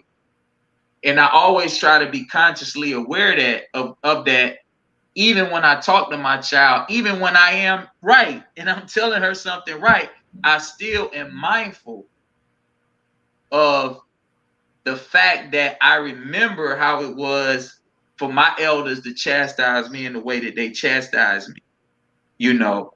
And I always give my child the space to be able to communicate, because that's the only way I'm going to know what's going on in here and what's going on in here, you know. And that's what, like, a lot of the youth, what we have to realize is that the approach always has to be love first. I'm willing to go to Chicago and get in front of some of these young brothers and get on my knees and beg them to stop killing one another. Can I interject for a minute? And we talked about this a little bit. I talked to a couple brothers from Tashai, and even you, Professor. I think I mentioned it, that what I heard is that oftentimes, one that guns and really high powered rifles and stuff have been left in alleyways and on train tracks for them to get that it's possible that some of these so-called gang related shootings are not gangs at all, but maybe folks that police have departments. Yeah, because you said that for a fact that it was being done in California. Yes. Let him They was doing the graffiti. They was also doing drive-bys. They was dressing up, putting red bandanas and blue bandanas and doing drive-bys, and they'll holler out. And the graffiti, you could tell some of the graffiti be like, man, who did that? They got that. They'll mess something up to where that somebody that really didn't belong that did that. You know what I mean? But you'll understand that, you know what I mean? Some people wouldn't be able to read between the lines, and they think it was really, people from another tribe that did it, but all the time it's the police department. Right. So, we have a situation where a lot of what's been done has been contrived by the very ones that have been so-called put in their positions to protect and serve. And that's not the case. And so, No, it's not. Yeah. So when you have, go ahead. Yeah. How do you work around that, knowing that that's still going on? Well, let me say this first. When you talk about the police department, right? They either the sheriff or the police, right? Why do they feel the need to be called, to have these secret orders called Stony Boys and executioners and all these different the Vikings? These are fraternities within the police department, and they operate as a gang. They are a gang. They're not a police department no longer. They commit crimes. So I always tell people that, well, not all cops are bad. Well, until the good cops become anti-bad cop, they're all bad to me. I can't, you know what I mean? So I leave them all in one category because the good cops is not pushing out the anti-bad cop, or they're not being anti-bad cop. You know, so you're right when you think about how these people operate. The police are never from the community which they're police. So therefore, they don't have no care, or they're not empathetic towards us, or even to understand the problem with these police. They don't even know how to talk to black people, because black people are hyper expressive. We use our arms and hands, and we do a lot of things to express ourselves often where we're talking, and they take it as aggression. They take it as we're trying to harm them or hurt them. No, we just explaining ourselves. This is the way because we have culturally, we're different. You know, the culture condition of melanated people comes off different than it does from the European. You know, so but go back to your question and ask it again. I kind of lost. How are you all? How have you that? Is that a consideration for USA, United States of America? That yes, United States of America. Didn't I say streets? What did I say? States, streets. United States. I thought I said streets. Anyway, well, I'd say the United States, but okay. When I'm dealing with the United States, but the United States, but you United States. But I'm saying, have you all given consideration to how to factor in the fact that once they know that you're trying to honestly do this and unify and stop the killings and so forth, that it puts them in a bed, like, and they're going to want to keep doing what they're doing, because not only it's ritualistic, but it also reduces the numbers of us. It also puts the suspicion, keeps the suspicion going. Like I said, if folks don't realize this is happening, they think it is all gang related, but it is. It's just they don't know whose gang is. It's the gangs of New York, as they're called. That's what the police department, policy enforcers come from. The old gangs of New York. So they're just being what they started out being. And that comes from the 1700s. How about that? Some things never change. Dr. G, they already knew though. They already knew what we was doing, because me and the OG had been communicating through the federal penitentiary email system. So they already know what it is that we plan to do, and consequently a lot of things in the culture have, started popping up from nowhere. I don't want to get into that because I don't want to go down another road, but they already knew. Okay. But that's why we said melanated manhood, right? Because before that's a key way, before the other brother is a Damu, he a man first. Absolutely. So we got. Are you talking about rites of passage then? Maybe. Some things, we ain't gonna just talk about. Oh, right. Okay. But I mean, this is not something that is just fly by night. It's been well thought out, and so much so that as I communicate with the elders, they say, "Wow, you really thought this out." The same approach that I go into writing a book, where I give you the biblical verse and the Quran verse and the astrology and the gematria, the same thing. With everything I do, I try to go as far as my mind will let me go. Right. By the way, folks, if they don't have your books, they need to get your books. All of them. Especially if you have children, to get the children. I do have Red Pill Alchemy and what is it? Supreme Science. I have those two. Supreme Science, yes, I do. Wealth of information. Excuse me 1 second. Okay. Yeah. And when the OG comes back too, I want him to explain to you about Rampart scandal. Rampart Scandal. Oh, okay. Yeah. It's something real deep that people need to know and they need to understand. And even for a lot of people that want to understand a lot about what has transpired I suggest they go watch a documentary called Bastards of the Party that was put together by this brother named Cleabone Sloan from out of Athens Park in LA, because he did a damn good job putting the documentary together. And one of the most important parts that resonated the most with me in that particular documentary was the fact that he showed the truths that took place in LA surrounding the Rodney King verdict. And then what he did was show the aftermath of that truce and what they would do. Let's say me and Melly Mel are rivals. They'll lock me up, take my car while I'm locked up in the county jail, Ride through it. ride through Melly Mel neighborhood and shoot the neighborhood up in my car. Yep. Right? Bring my car back, let me out of jail and be like, oh, you out of here, DeWayne. We had, the wrong warrant, whatever. Let me out. So I go about my business. I get back to the hood and I see the brothers plotting like, yeah, we finna go get Melly Mel and them dudes. And I'm like, wait a minute. You know what I'm saying? Like, we supposed to be, well, Melly Mel, when you was locked up, Melly Mel them came through here and shot everything up. Melly Mel and his people don't know that I was locked up.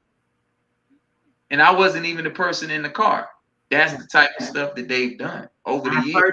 I heard that before. Right. So, and it's so important because when our people are judgmental, right? Our own people become judgmental and they say, well, we kill each other and all this stuff. You don't really understand the dynamics of everything and all of the gray areas in between that black and white that they show you on the news media. That's why I have to be get away from lower first. Conservatives. Right. What was it you wanted him no to longer, we can't allow them to continue to narrate our stories or tell or report to the media that's concerning melanated people. The Rampart, during the Rampart era, it's a LAPD police department. It was called Rampart. It was on Rampart, and what they did, they targeted both Damus, Keyways, and essays. Essays are the Hispanic too. And what they would do, they would put charges on them that didn't even exist, or they would plant guns on them. They did all sorts of kind of stuff, and they had judges actually going along with this stuff, and they would just, ramping up because this, you got to do it. During the 80s was the crack era, the industrial prison complex.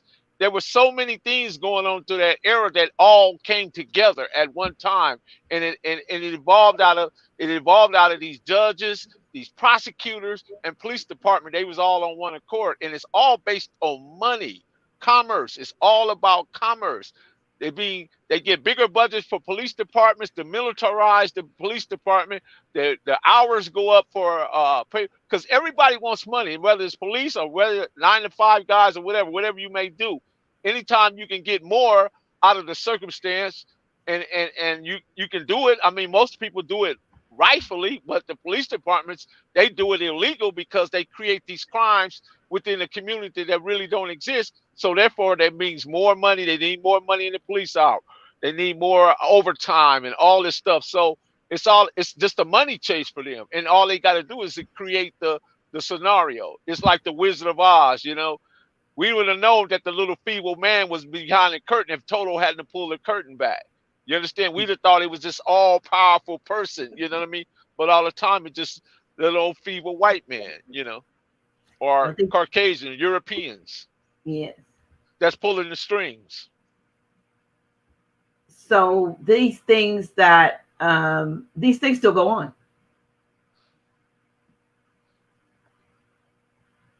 These things still go on.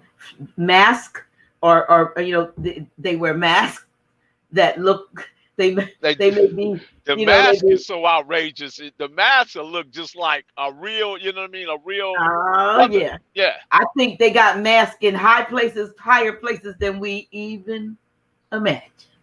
And I will leave it like that. I see you shaking your head. I was like, that's why the mask came on, to say, yes, it's a mask. It's a mask. And he's the one wearing it. Yeah, he's the one. Even some of these news incidents, these lifelike dummies Listen, I've seen foreheads stick like silly putty into wrinkles that like were shiny and then drip down. So it's like that's not real. So but like they rob banks and look like us, and then it's not. It's an albino, it's a Caucasian in a melanated mask with gloves on, robbing banks, and they're thinking looks just he looked like that. I spent time in the feds, right? Mm-hmm. There was a brother came. His name was Orlando Sample. He was put in an ADX, right? And the ADX is a USP, a prison that's under the ground in Colorado, on one of the mountains over there, right? And what he did, he finally got an appeal, and they brought him back into court because what he said, he alleged that the federal government were putting chips inside the brothers in the ADX, and when he got out, they made him rob banks. And he was just robbing banks, and he was explaining to me how the voices would come in his head and tell him, go rob this bank, go do this, do that. And when I actually did the research on it, I saw where the digital angel actually had a patent. It was a microchip that was implanted into the human being, and they controlled him, right? Mm-hmm. So at first I was like, he was losing me on it, but when I saw him go to court, I saw this with my own eyes, and he asked him, okay, he told the judge, if you don't believe what I'm saying is true, give me an MRI and prove me wrong. You know that judge refused the MRI? Hmm. They refused to give him the MRI, and then they put his case back, and then they decided to dismiss the charges, and the man was out. Like they let him out. Yep. But what they did, they took him back to a medical facility and removed it, and then they let him out. Okay. Check this. Aurora, Colorado. The Dark Knight, the dude who shot up the movie theater. Yes. He was locked up in the county jail. He said he had a therapist that was programming him to kill. So when you see a lot of these people with the same story, Sandy Hook, what was the other one? Columbine. Consequently, Aurora was right there where Florence ADX is in Colorado, and so was Columbine. And you know what company is based there, has a huge presence there? What's that? Lockheed Martin. Wow. Defense weaponry. Okay. Right. So again, though, Haru, we got to think about William Milton Cooper, because he wrote about everything that goes on in Colorado. Remember? Behold, he talked about.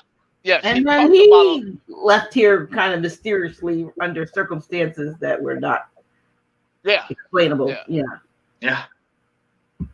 Another cat that I'm gonna hip y'all to, there's probably even deeper into it than William Cooper, is a man named Jim Keefe, and he died very mysteriously.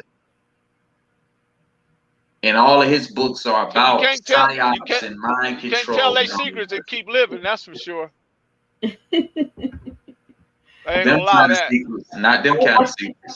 But I do think we can more so now today than maybe, a year or two, or that's certainly, in the 80s and 90s and all that, we couldn't. But I think we've moved and are moving away from that, like I said, that age of I believe into that age of I know. We're in what they call the apocalypse, and that's the revealing. So things that are being revealed, you can't, like you said, you can't piss on my head and tell me it's raining. See, now because I know, I know what I see and I know what I smell. That ain't rain. So, it's the same thing. Now, before we were so gullible, even though there's still a large amount of the population that are, fast asleep and probably they came here to sleep. That's the purpose of religion, organized, Christianity per se.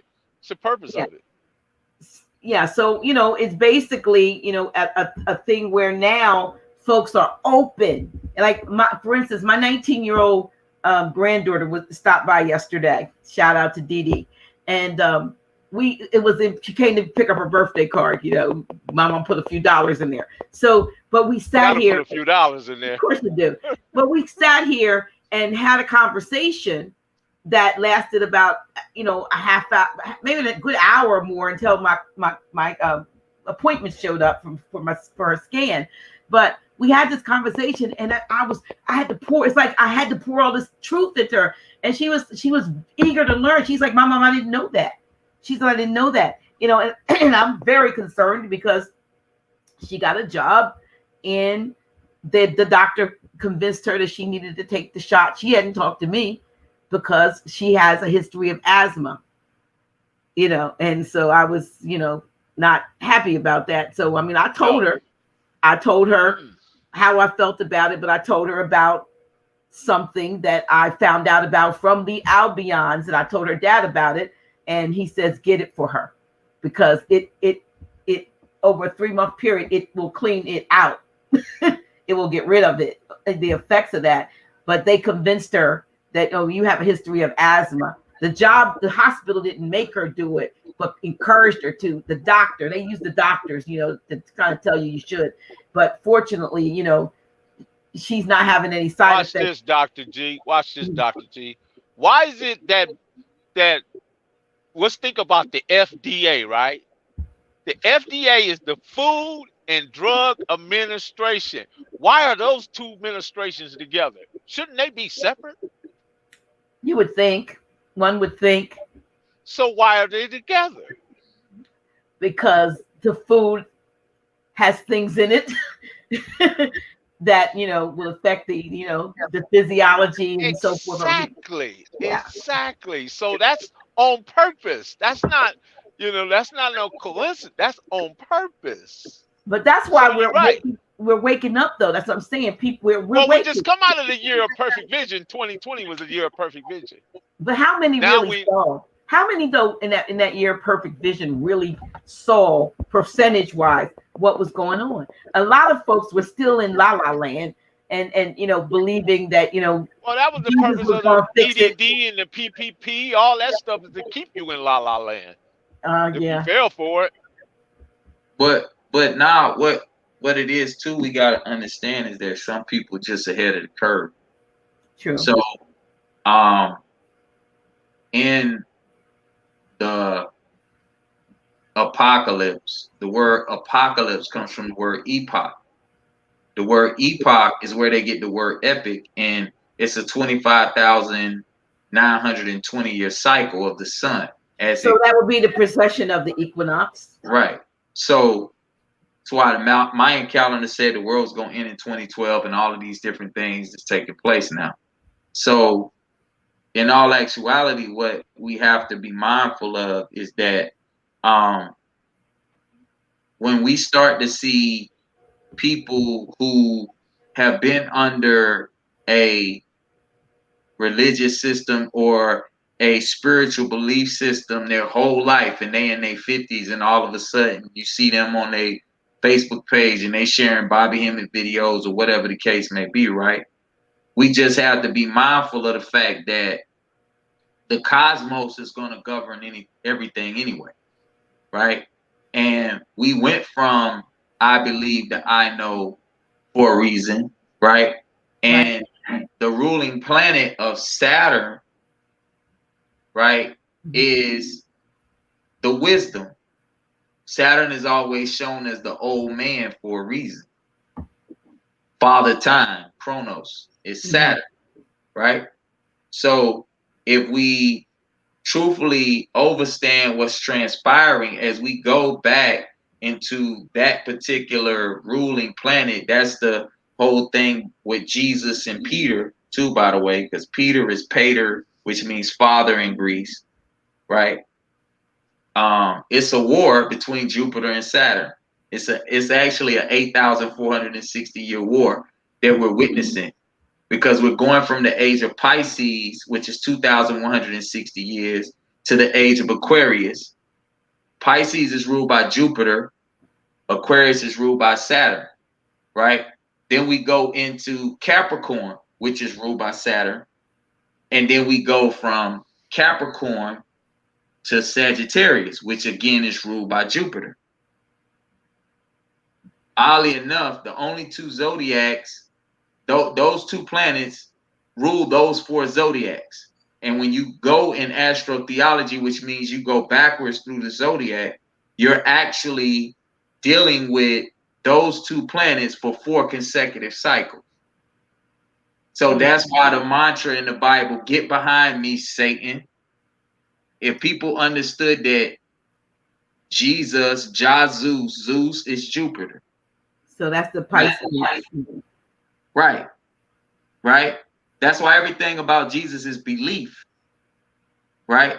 But he's saying, get behind me, Satan, to Peter, because Peter is Saturn. Right. When you look at the glyph for Jupiter, the glyph for Jupiter is a 4, right, with a crescent. And it's like this. It's upright with the crescent on the top, because the crescent represents the moon, which represents our spiritual nature, right? And then Saturn is a 4 turned upside down with the 4 on top of the crescent, the spiritual nature.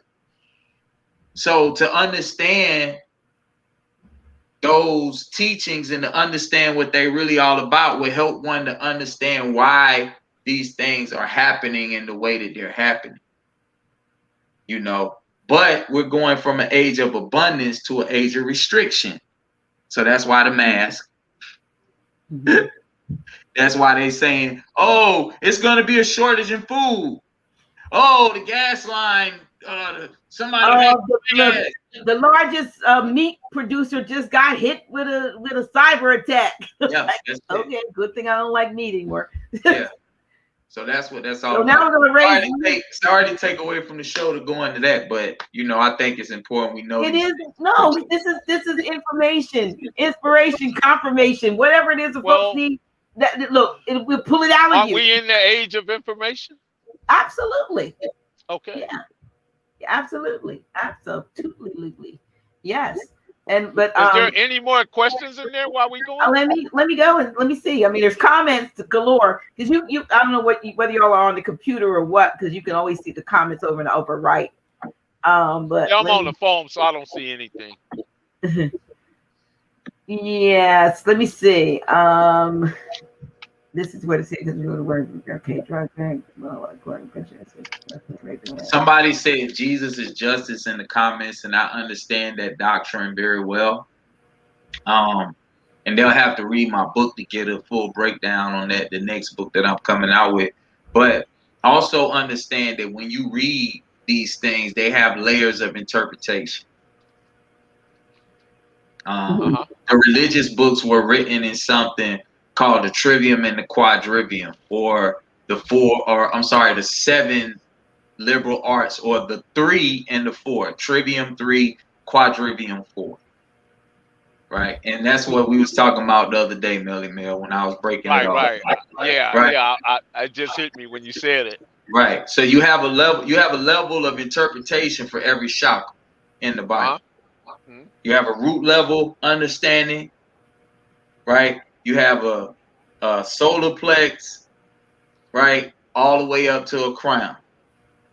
It's important that we get to the heart, because once we get to the heart is every man is Adam, ADM. We are the ascendant, the descendant, and the mid self. We are the higher self, the lower self, and our heart. Right? So, and that's why we are all Anunnaki. We are the fallen ones, or those from Anu, or from above, that came to key earth, because we fell beneath our heart chakra. When you look at the word earth and you take the H at the end of the word earth and put it at the beginning of the word, you got the word heart for a reason. You see? So To the brother or the sister who said that, I overstand full well what those teachings are all about. But it's 2021, so we got to get to the point to where we're fully deciphering the information so that we can make transformation. Absolutely. What are the comments, Dr. G? I'm just looking. Is it a fear trans? Okay. Sniper. It was so many. Shaping. Here's one. Europeans feel that by shaping the narrative of the present, he can shape the reality of the future in his favor. Correct. And that's a fact. That's magic. Correct. Right. So 6, right? They operate on the principle of 6 or 6 ether. That's why that being that is in control of all of these narratives uses a 6-pointed star, because a 6-pointed star is a hexagon or a hexagram, which a hex means they put a curse on somebody or a spell on somebody or magic, as the brother or sister articulated, right? Mm-hmm. But 6 is the controller of time. There's 24 hours in a day, right? There's 60 seconds in a minute, 60 minutes in an hour, right? Mm-hmm. Okay. Time is emit backwards. Emit means to bring forth a transmission of light or knowledge. You see? So this is how they have always done ever since a means of medium was created. Yeah. Right? Check it out. They call it what? News. Right? North, east, west, south. Yeah. Right? They're controlling the minds of the people through the news, which is a media, which is a medium. Right? And then they tell you what? If you watch this channel, right? I'm going to give you a television channel. A channeler is a person that communicates spiritually, right? Or a medium is a person who communicates spiritually, right? And then they say what? When you go to this is television programs. Program the mind. Right. Through channeling or being a medium. I tell lies visually. That's why now when my great grandma, Grandma Lizzie James, rest the dead, said, son, believe none of what you hear and half of what you see. There you go. So now I'm gonna get off the soapbox and let Melly talk again. But with that event that we was talking about, with that lifelike, whatever that was, when do you see the police show up and put somebody on a stretcher? And if they handle a person's head, they actually put a brace around their neck. The paramedics do, before they actually put them on the stretcher if they have any kind of head trauma or neck trauma or anything like that. They don't move the body without doing so. So when have you ever seen somebody just take somebody's head and just throw it on a stretcher like that? And then the paramedics got guns on. Well, we get, I need this side. Can go way back to what I saw when a certain, well, it happened in California before that, right? So to me, when I saw all the stuff around Nipsey, that was another thing that just like, what am I looking at? That doesn't look realistic. That doesn't look like what should have happened. That doesn't look like how you handle somebody. And that doesn't even look like you're handling somebody. So they've been doing stuff lately. They've been, what do you call it? They've been a little sloppy slack and sloven in their, they've been showing us stuff that in the past, we didn't see. I mean, I hope he's not gone for real. Yeah. Maybe he just, had to be somewhere else. Same thing with Tupac. That was crazy. Now we know one really went, but I'm not sure that he did. Well, I mean, it's a lot of stuff that you could say about many of those different cases. Yeah.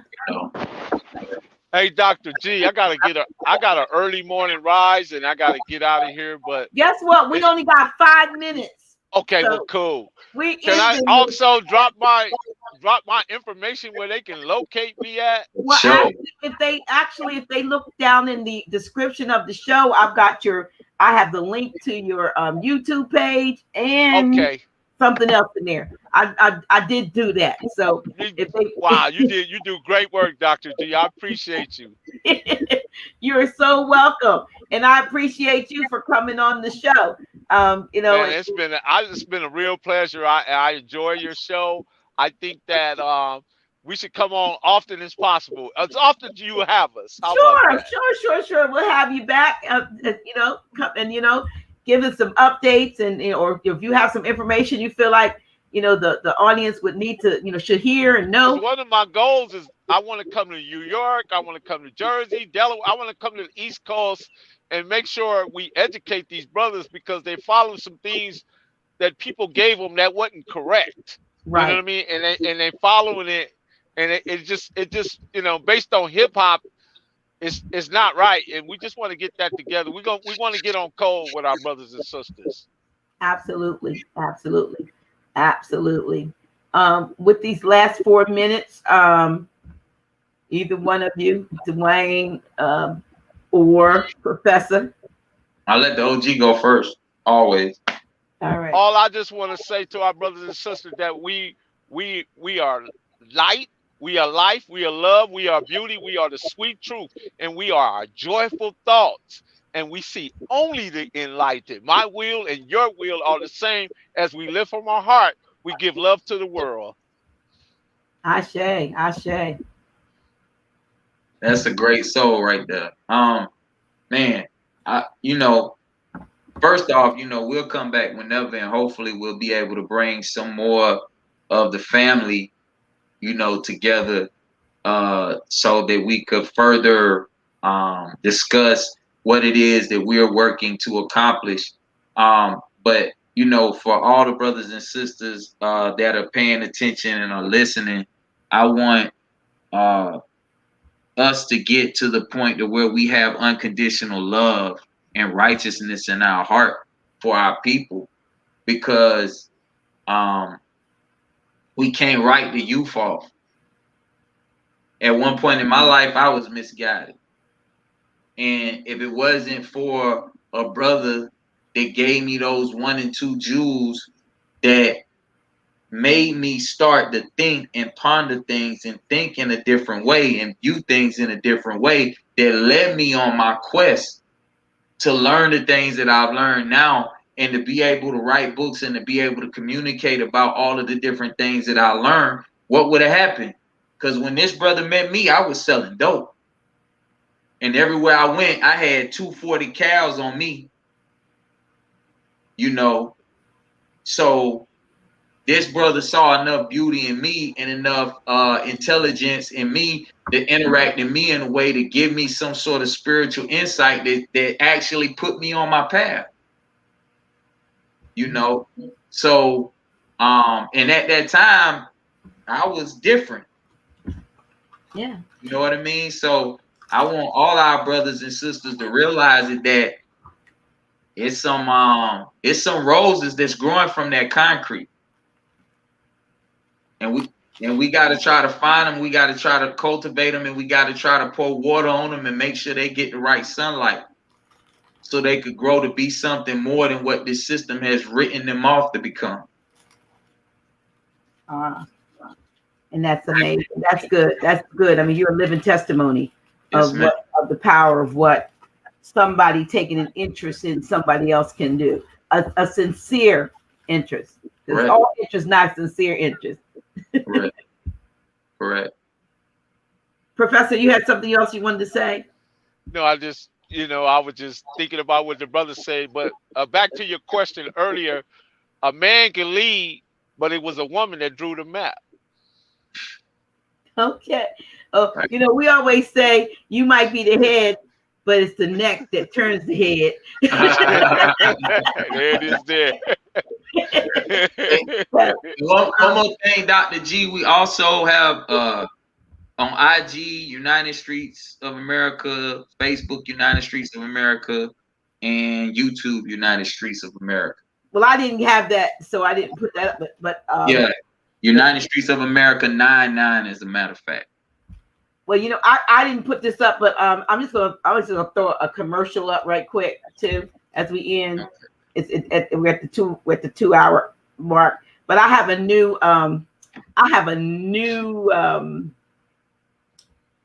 advertiser. Appreciate him, Naboo, the Pure Essence of You, and he's a jeweler, awesome jeweler. Matter of fact, I have on. He made me this necklace I have on, which actually says it's sterling, it's silver, Dr. G. But what Dr. G. But I just took this out to put it on my hand. This ring, you see the circle 7? It's beautiful. Oh wow! It's a size 9. It's going to be we're going to be giving it away. Yeah, link me with that brother. I'll go ahead and shop with him. Yeah, so this is I stuck it on my finger, but I want you all to see. This is absolutely beautiful. Circle 7 sterling. This is heavy silver. I think it's a size 9. I don't know. I'm not sure how we're going to give it away, but okay. He's my new advertiser. I don't have the earrings on that he made me, but he made me this Dr. G, and he said this, and we're going to be giving this one away. Yeah. But probably we'll do it Friday. Maybe we'll do it Friday with Grand Sheik Taj Tariq Bey. But you'll start seeing his banner. But I'll give you his information, DeWayne. Cool. Yeah, because he can pass it along to me. Okay. Yeah, certainly will. He's awesome. Yeah, Naboo. Thank you so much, brother. Hope you're watching. I will have your information up on Friday. That's just a heads up. Thank you. Thank you so much, gentlemen, not just brothers, Professor. Thank you. Right. And I don't want to call you DeWayne, because you're just like the master. You're a master of so many different things, that you and and I'm going to say this as we end. Who would have thought that someone who was doing what you just said you were doing would become such a scholar on such a high level as you become? Once you, I guess, surrender to the you that you really are, the essence, the things that were trapped inside just begin to flow and come up to the surface. And I believe that's what happened to you. Well, and there's a lot of views out there, though. You know what, though? The co-founder of USA, Brian Berkeley, aka OG Brydog, he is the same, right? Like if you talk to this cat, you'll be like, wow, this dude is intelligent, right? Mm-hmm. And one of the things that impressed me so much when he and I first met is that he said there's other yous all over the country. Yeah. So the deal is that what I am today, it was all there. It was in my DNA the whole time. Yeah. Right. Yes. What people view and how people, but the deal is that's why love is so important to understand. It was one brother that had love for me enough to give me the information and sent me on the path to where I could begin to define the thoughts that were always in my mind the whole time. All the stuff that we talk about, whether it's religion, the stuff we talk about on TV, everything, I already saw it. But he gave me the mechanism to begin to be able to put these things in terms to where I could express them the way that they needed to be expressed. So it wasn't just me being emotional saying, how come y'all don't see this? Because I was a person, a person. I know it's almost time to wrap up, but I was a person in the late 90s watching the TV shows and be like, you don't see that? That's gay as hell. How you don't see this? You watching this gay ass shit. You know what I'm saying?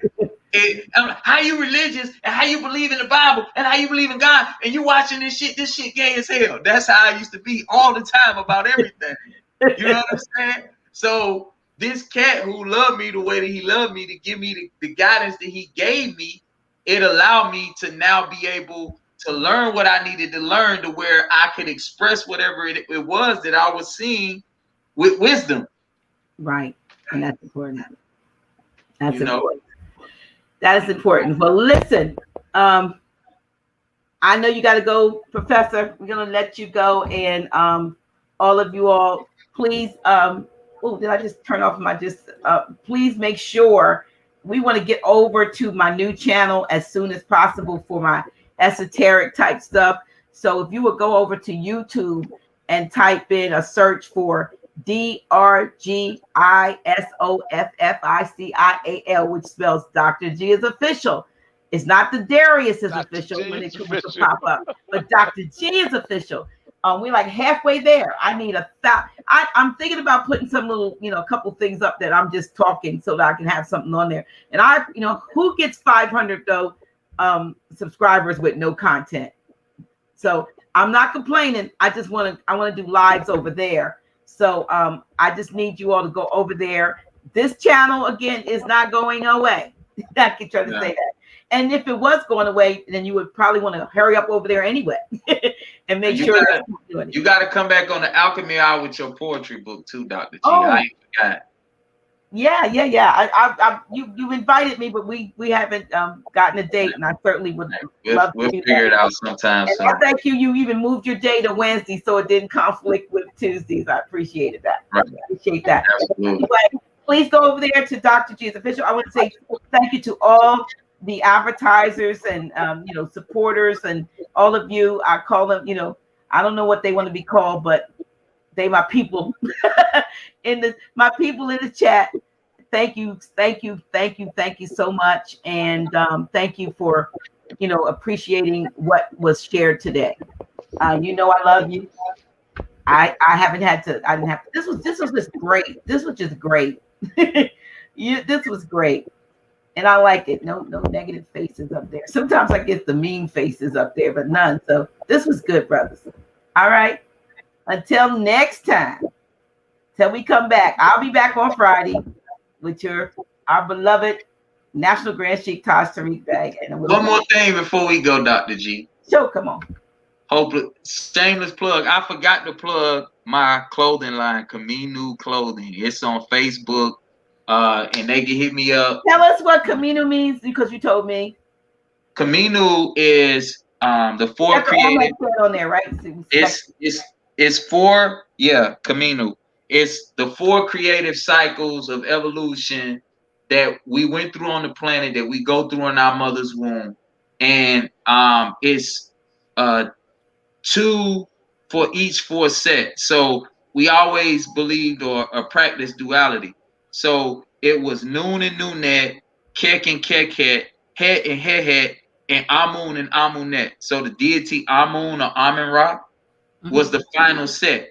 But if you take the first letter in each set, A-N-K-H. Ankh.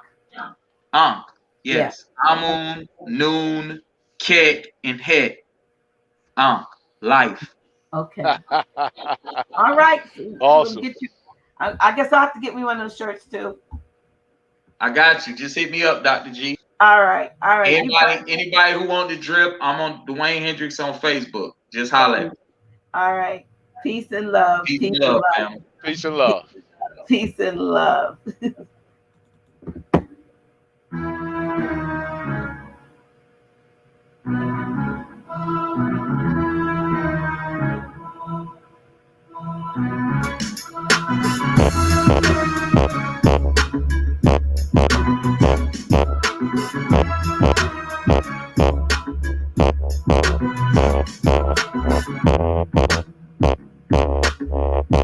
Dr. G.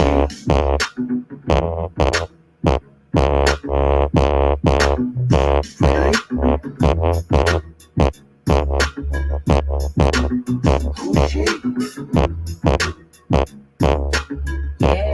that's me. Dr.